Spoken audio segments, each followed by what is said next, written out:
तर टांगसाळ म्हणजे काय की ती नाणी पाडली जायची.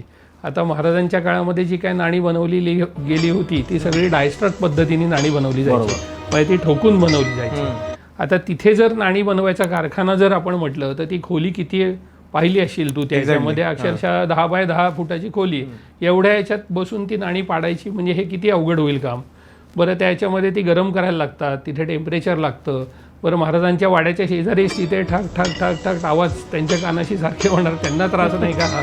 तर ते जरा थोडासा विचार केला पाहिजे की टांगसाळ अशी इथे जवळ असेल का, म्हणजे त्यांचं म्हणजे घराच्या एरियामध्ये कदाचित खजिना ठेवायची जागा वगैरे असेल ते असेल, पण टांगसाळ किंवा काही मेटलशी रिलेटेड किंवा गोष्टी करायच्या असतील ते जवळ नसणार ना तिथे, कारण ते म्हणजे आगीशी संबंधित गोष्टी आहेत. तिथे हाय टेम्परेचर लागतं त्यासाठी, ते गरम करून ठोकून हे बनवायला.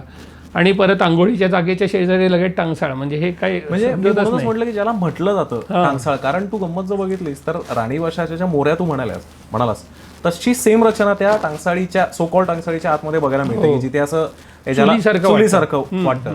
तर त्याच्यामुळे आत्ताही काय होतं की रायगडावर ज्या गोष्टी सांगितल्या जातात त्या अर्थात कसं आहे की ज्या पूर्वापार चालत आलेल्या आहेत त्याप्रमाणे ते सांगण्याची ती प्रथा आहे. पण जे तू हौद म्हणालास किंवा हौदया शेजारी पण एक जे तू मोरीसारखी जी जागा आहे, तर त्याच्या म्हणजे राहत्या घराच्या शेजारी टांगसाळीसारखी इतकी महत्वाची हे असणं, हे खरं आता प्रॅक्टिकली तुझ्या उदाहरणावरनं खरंच मला असं वाटतं की ते टांगसाळीपेक्षाही ना ते चुलीसारखं जे दिसतंय ना तिथे पाणी वगैरे गरम करत असावेल, कारण शेजारी आंघोळीची जागा वगैरे आहे, मोरी आहे, त्यामुळे तिथल्या तिथनं पाणी काढून गरम करून तिथे नेणं सोपं आहे ना. बरोबर. नाहीतर पाणी गरम कुठे करणार, महाराजांच्या घरात कुठेतरी चुलीवर तिथनं उचलून तिथपर्यंत पाणी नेणार वगैरे हे, त्यामुळे ते असं वाटत नाही. म्हणजे हे शेवटी म्हटलं ना ते स्ट्रक्चर पाहून त्याच्यावरचं इंटरप्रिटेशन आहे. बरोबर. हे कारण ते स्ट्रक्चर काय असावं याचा एक आपण अंदाज लावू शकतो की त्या कालखंडामध्ये कशी बांधकामं होती, काय होती याच्यावरनं.